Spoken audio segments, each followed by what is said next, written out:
Mi sono proprio divertito, amici bellini, è proprio una giornata di vacanza, perché quando parliamo del Napoli ovviamente è quasi un lavoro, nel senso che voglio essere attento al millimetro.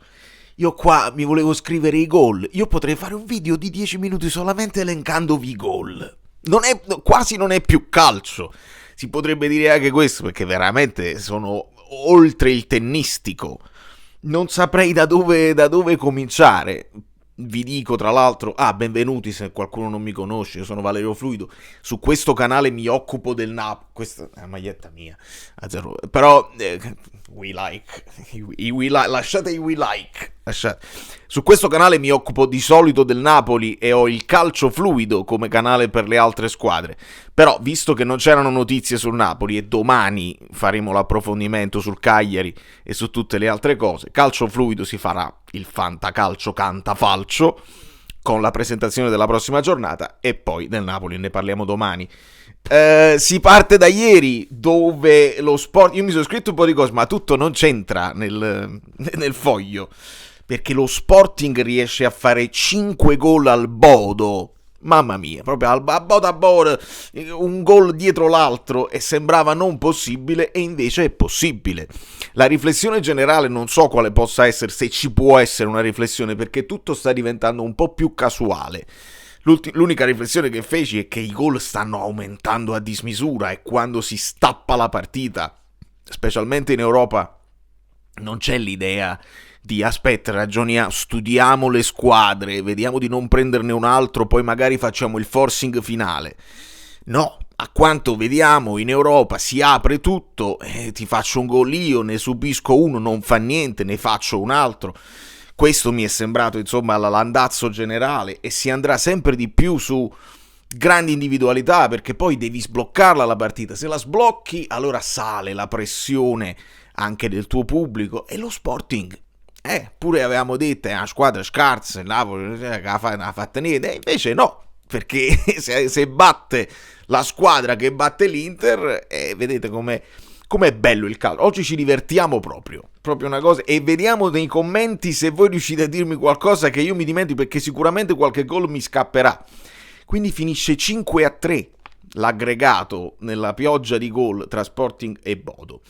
Poi una delle partite più insomma in bilico era tra Arsenal e Leverkusen. Io qua mi sono scritto un gran portiere, Leverkusen Blaswich, gran portiere che ha evitato grandissimi gol così e si è dovuto arrendere al gol di Eze, che è qualcosa di spettacolare perché a volo da fuori aria si gira e tira una bestia dentro il famoso scaldabagno. Ci sono stati tantissimi gol bellissimi, molto belli.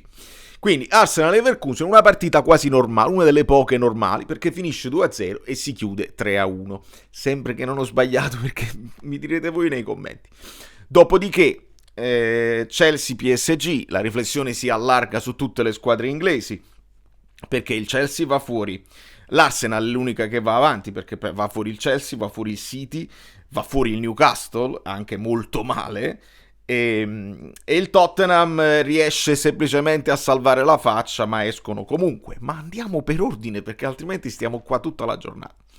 Chelsea-PSG, Kvicha Kvaratskhelia, che apre le danze con un gol di sinistro, e poi ne avrebbe fatto anche un altro dopo l'altro bellissimo gol di Barcola. Si alternano, fanno quello che vogliono su tutte e due le fasce, spettacolari. E che divertimento pensare a quando qualche anno fa si faceva ma è meglio Kvara o è meglio Leao, è meglio Rao, e qua lo posso dire su questo canale perché ci occupiamo delle cose nostre. Leao lo paragoniamo a Rao, Kvara un altro livello, un altro pianeta, un altro calcio, un'altra categoria.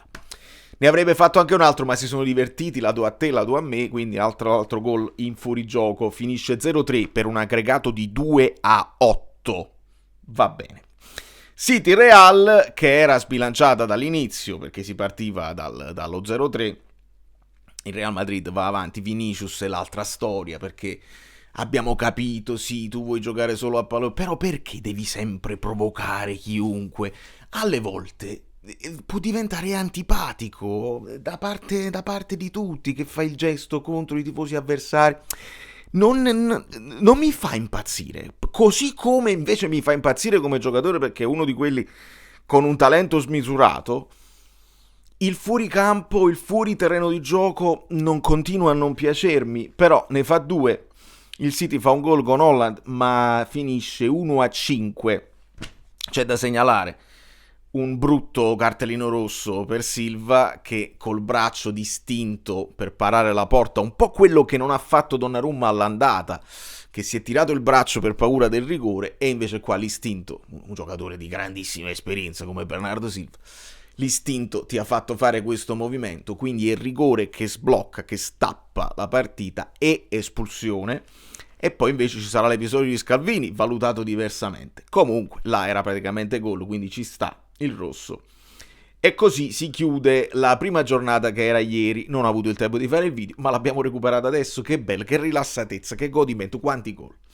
Lasciate un like per i gol, non vi preoccupate. Dopodiché, in solitaria, si gioca Barcellona-Newcastle e l'inizio era anche equilibrato perché si partiva da una situazione di equilibrio, fa un gol il Barcellona, ne fa un gol, fanno un gol loro, perché il Barcellona in difesa anche alle volte si prende delle licenze, giocano molto alti, non se ne fregano, perché poi sono arrivati a 121 gol fatti, una cosa del genere, media di 3,5 in casa, una roba incredibile, e lo sfizio sarebbe e potrebbe essere poi vedere Barcellona-Bayern, perché adesso nei quarti ci sarà Real Madrid, Bayern di Monaco e Barcellona-Atletico. Quindi se passano questi, vediamo se la caterva di gol poi si risolve in una goleada da tutte e due le parti, ma non lo so.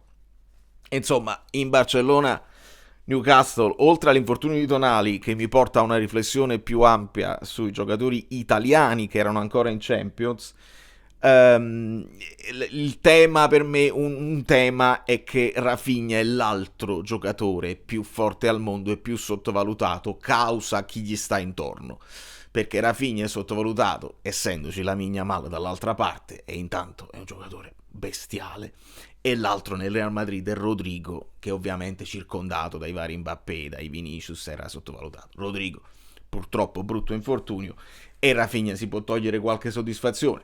Dopodiché andiamo a Bayern-Atalanta, anche lì, mamma mia, entrano 18enni, 16enni, il Bayern la prende veramente, credo l'abbia presa, perché poi ho guardato tutti i gol, non ho guardato una partita, e mi potete dare voi dei dettagli se ne avete guardata una sola. Ecco, fanno rivedere un po' i replay del Bayern. Mi è sembrata, insomma, di prenderla un po' più tranquilla, perché mettono Karl, questo giovanotto di 18 anni, che segna e fa un assist. Ma poi Kane.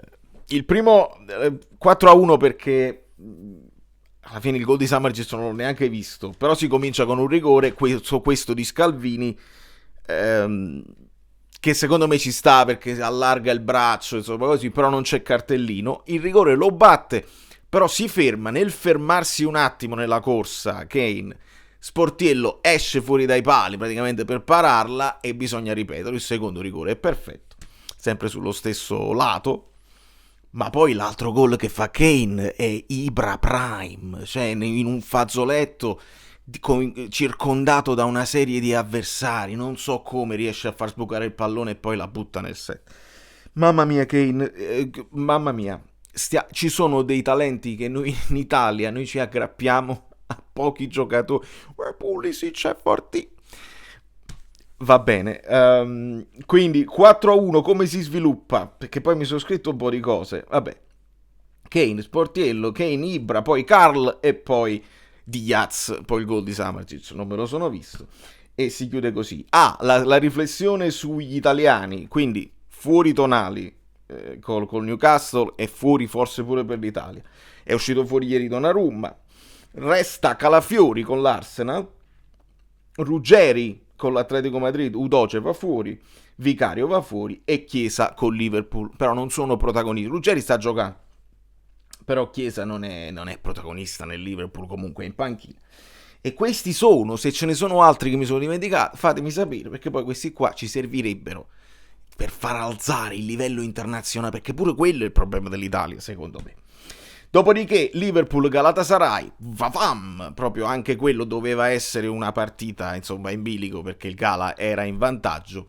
Si parte con Osimhen molto drammatico come suo solito nelle sue rimostranze, si è fatto molto male il braccio, non ho capito di cosa si trattava, però quando si scatta e poi va alla protesta, allo scontro con un Szoboszlai, giocatore sublime tra l'altro, comunque si vedeva che era in discomfort, lo fasciano e poi lo devono sostituire. Stesso un problema simile avrà poi Lang, che entrerà nel secondo tempo, e sul cartellone non ho capito se si è tagliato il dito, comunque ha avuto un problema, quindi sempre di braccia o di mani. Per me è finita 5-0 e non 4-0, perché Szoboszlai sì, vabbè, hanno giocato quasi tutta la partita sul filo del fuorigioco, molti gol sono al limite.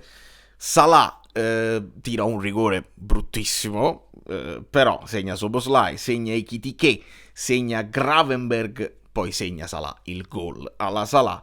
E l'ultimo, onestamente, McAllister in tap-in, non c'era il fallo hanno chiamato un fallo sul portiere di Van Dijk, che stacca proprio in maniera pulitissima, lo anticipa. Quindi gli annullano questo gol forse per pietà sportiva, e quindi chiudiamo con 5-1, la caterva, la pioggia di gol. L'ultima è Tottenham Atletico, dove mi è parso di vedere un Tudor non bellissima come immagine, quando poi se ne va negli spogliatoi senza salutare Simeone, insomma così. Però il Tottenham ha provato con grande orgoglio almeno a non perderla, e infatti vanno in vantaggio col gol di Kolo Muani. Poi però c'è Julian, uno dei miei giocatori preferiti, Julian Alvarez. Xavi, un altro dei miei pupilli assoluti, ne fa 2, uno in azione e uno sul rigore, e c'è anche un colpo di testa di Ančko, che ce lo ricordiamo benissimo, Ančko sempre in orbita Napoli. Siamo già oltre i 12 minuti, ho detto solamente i rigori. Lookman in fuorigioco l'aveva sbloccata, ma era in fuorigioco, e quindi si chiude con un 5-7. Ditemi se questo è calcio. Tottenham Atletico. Però non farò quel discorso a dire questo non è calcio, le partite perfette finiscono 0-0. No, onestamente io mi diverto.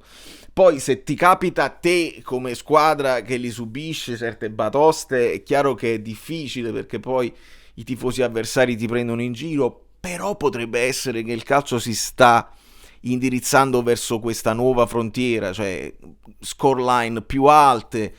Prendila come una sconfitta, come una partita storta, e ricominci senza dare troppo peso eccessivo a un passivo troppo grande. Secondo me potrebbe essere anche più divertente, che si allargano le porte idealmente e si fanno più gol, si subiscono più gol e ci divertiamo di più. Una cosa che dicono qua in America: nel calcio si segna troppo poco, lo scorre è troppo poco, 1-0, 0-0, queste partitine così. Invece a loro piace il basket, piace il baseball, quando segnano nel football americano fanno 7 punti alla volta. Quindi potrebbe essere il futuro, un futuro più spettacolare, il calcio così. Penso di aver detto tutto. Le prossime partite le possiamo già dire, perché Sporting Arsenal, favorito ovviamente, diamo l'Arsenal. PSG Liverpool, sulla carta io dico PSG, forse anche per una questione di cuore, però il Liverpool ha dimostrato che se si mettono anche loro possono farti molto male.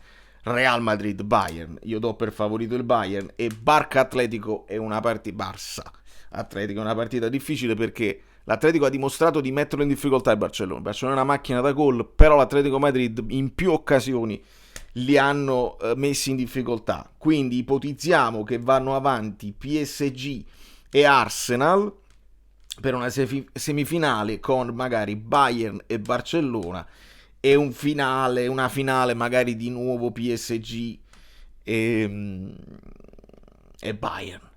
Potrebbe essere il non plus ultra delle sfide anche individuali.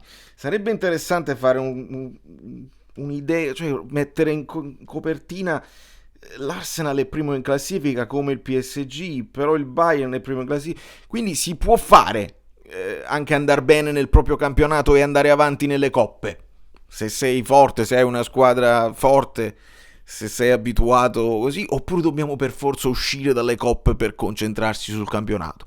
Non lo so, me lo dite voi da New York. Valerio Fluido è tutto, un abbraccio, un bacio E chi ti che? Chi è?